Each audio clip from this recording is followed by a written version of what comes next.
Почитувани, коронавирусот е за жал реалност и речиси е пред вратите на Република Македонија. Прашуваме зошто, наместо целата енергија на Министерството за здравство и министерот Филипче да биде фокусирана кон препораките на Светската здравствена организација за справување со актуелната ситуација, се доцни дури и со основната организација на неопходно потребните минимални просторни и кадровски капацитети.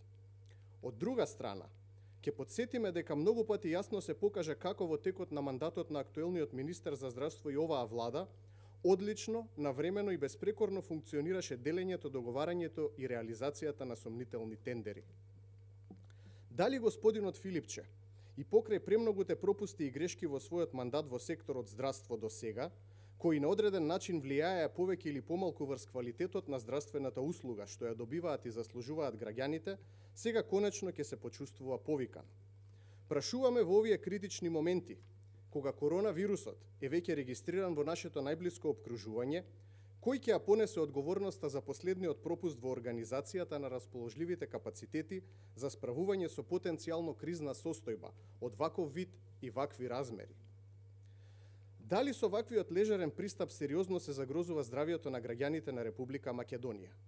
За што всушност станува збор? Имено, министерот тврди дека сме подготвени и дека се било организирано.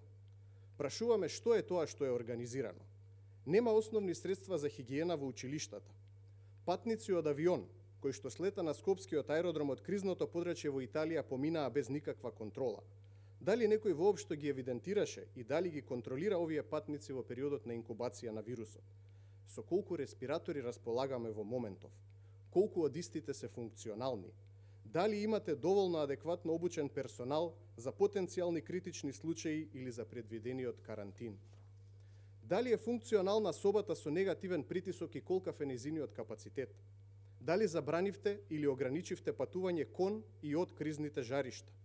Дали патниците од кризните жалишта ги изолирате во карантин за време на периодот на инкубација на вирусот? Има ли доволно маски за здравствениот персонал кој ќе биде на првата линија на удар доколку се појави вирусот и кај нас? Има ли воопшто доволно маски за граѓаните на Република Македонија? Постои ли воопшто контрола на патниците, министре? Имате ли посебен режим за оние лица кои што доаѓаат од кризните подрачја? Што е со оние лица кои што влегуваат со возила во државата? За каква тоа организираност зборуваме? Внимавајте, Македонија во моментов не успева да задоволи еден од основните минимални критериуми што ги препорачува Светската здравствена организација, а тоа е одржувањето на основната хигиена.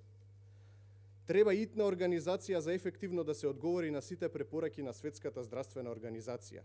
Ова требаше да биде готово не утре, не денес, туку уште вчера.